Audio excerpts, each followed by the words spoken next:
दोस्तों नमस्कार, विनोद सिंगल के यूट्यूब चैनल पर आपका स्वागत है। आज मैं जो जानकारी देना चाहता हूँ वो ईएसआईसी का एम्प्लॉयर द्वारा रजिस्ट्रेशन किस प्रकार से किया जाए। यानी कि आपको पता है कि भारत सरकार ने पूरे भारतवर्ष के अंदर कुछ स्थानों को छोड़ करके बाकी शेष स्थानों पर ईएसआईसी रजिस्ट्रेशन और ईपीएफ रजिस्ट्रेशन कंपलसरी कर रखा है।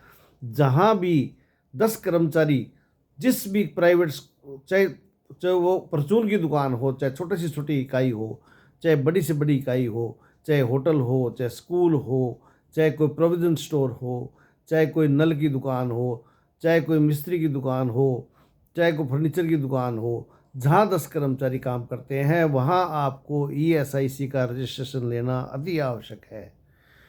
दोस्तों भूल न करें, यदि आपने ईएसआईसी रजिस्ट्रेशन नहीं लिया है तो भविष्य में आप किसी बड़ी समस्या में फंस सकते हैं।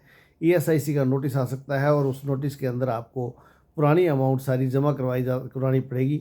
ईएसआईसी डिपार्टमेंट जो है वो बहुत अपडेट हो चुका है, ईपीएफ डिपार्टमेंट भी बहुत अपडेट हो चुका है। वो समस्त जानकारियाँ आपकी पहले से ही जुटा करके रखते हैं और कभी जब वो निरीक्षण करने के लिए आते हैं तो आप उनके सामने किसी भी प्रकार का असत्य कथन नहीं कर सकते, क्योंकि वो अपनी समस्त जानकारियाँ आपके पास कितने कर्मचारी है आदि की जानकारी लेकर के आते हैं। तो इससे अच्छा क्या है, इससे अच्छा है कि हम खुद रजिस्ट्रेशन कर लें। और खुद रजिस्ट्रेशन करने के फ़ायदे क्या हैं, खुद रजिस्ट्रेशन करने के फ़ायदे, खुद रजिस्ट्रेशन मतलब अपने आप से रजिस्ट्रेशन कर लें, चाहे किसी कंसल्टेंट से करवाएं, उसके फ़ायदे क्या हैं।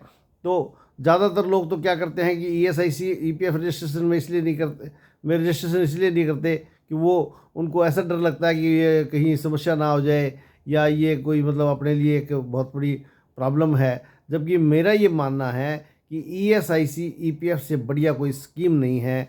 ईएसआईसी के अंदर आपकी जिम्मेवारी ये ख़त्म हो जाती है कि आपके यहाँ कर्मचारी जो कार्यरत है उसका वो बीमार हो जाता है या उसका परिवार बीमार हो जाता है तो उसका पूरा ट्रीटमेंट भारत सरकार के श्रम मंत्रालय द्वारा ईएसआईसी के अंतर्गत उसका मतलब उसका वहन किया जाता है। इसी प्रकार से ईएसआईसी हॉस्पिटल में भी जा कर के वो मेडिसिन दवाइयाँ वगैरह ले सकता है, वहाँ अच्छे डॉक्टर होते हैं।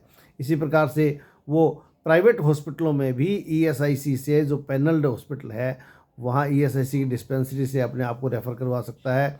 ईएसआईसी के हॉस्पिटल के अंदर कितना भी पैसा लगे कर्मचारी पर या कर्मचारी के परिवार पर, सारा पैसा ईएसआईसी देती है। इसके अलावा यदि कोई कर्मचारी आपका बीमार है तो आपको तनख्वाह भी नहीं देनी, तनख्वाह भी अगर वो हॉस्पिटल में एडमिट है तो ईएसआईसी उसकी तनख्वाह देती है। इसी प्रकार से कोई महिला है, उसको प्रसूति अवकाश मिला है तो उसको 6 महीने का वेतन मिलता है।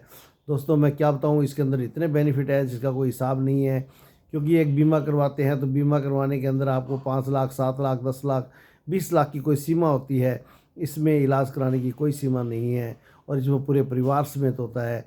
इसके अलावा आपको जैसे कोरोना जैसी महामारी आ गई तो उसके अंदर भी आपको सरकार तनख्वाह देती है। इसके अलावा आपके सबसे बड़ी बात, मैं लास्ट बात जो इसके बेनिफिट के एक एंड बता देता हूँ कि भगवान ना करे कोई व्यक्ति की डेथ हो जाए तो उसकी अंत्येष्टि के अंदर खर्च आने वाला पैसा भी ईएसआईसी देता है। इसके अलावा यदि आपके यहाँ काम करते हुए कर्मचारी की डेथ हो गई, आपके यहाँ काम करने के लिए आते हुए और आते हुए और जाते हुए, अपने काम से वापस जाते हुए उसकी डेथ हो गई, तो आपको ईएसआईसी से उस व्यक्ति के लिए पेंशन मिलेगी। और पेंशन भी कितनी मिलेगी, पेंशन भी अच्छी खासी मिलेगी।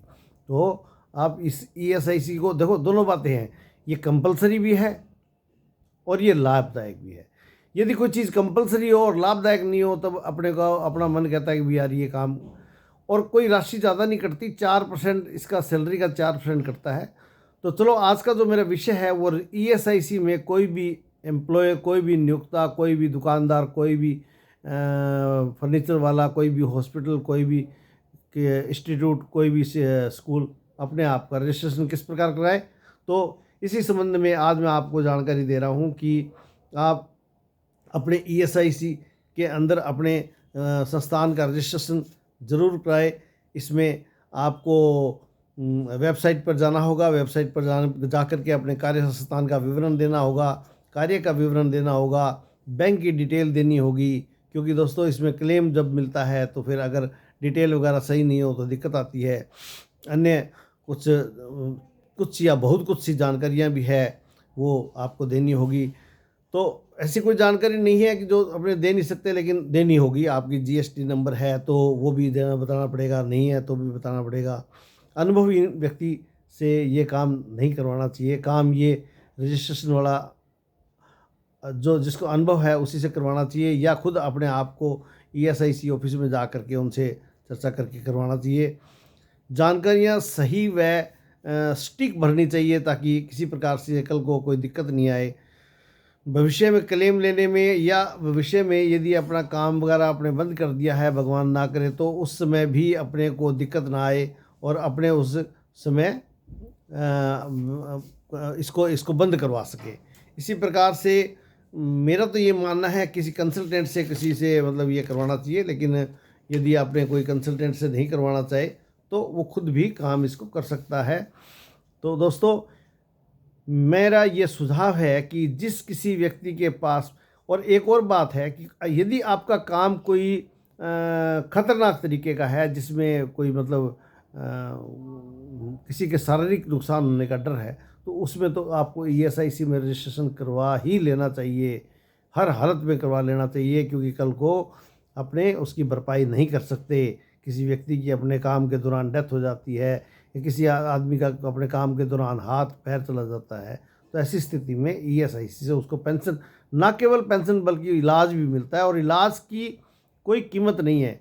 तो ईएसआईसी में रजिस्ट्रेशन कैसे करें के बारे में आज मैंने बताया।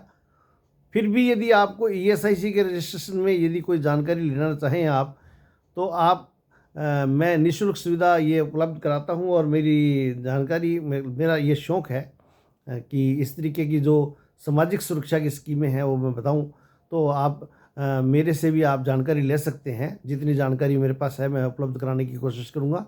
तो आप मुझे मेरे मोबाइल नंबर 7976485064 पर केवल व्हाट्सएप करके जानकारी ले सकते हैं।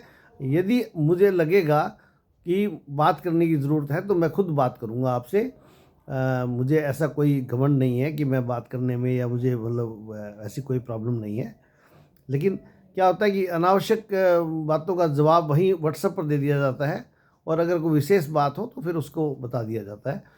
तो आपको किसी भी प्रकार की कोई समस्या हो तो आप ईएसआईसी ऑफिस में जा कर के अपनी जानकारी प्राप्त कर सकते हैं।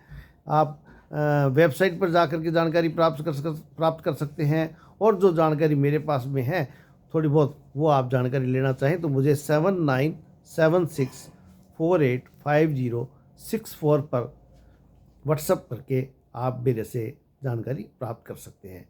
दोस्तों वीडियो अच्छा लगा हो तो सब्सक्राइब करें और इसको लाइक करें और इसको आगे भेजें।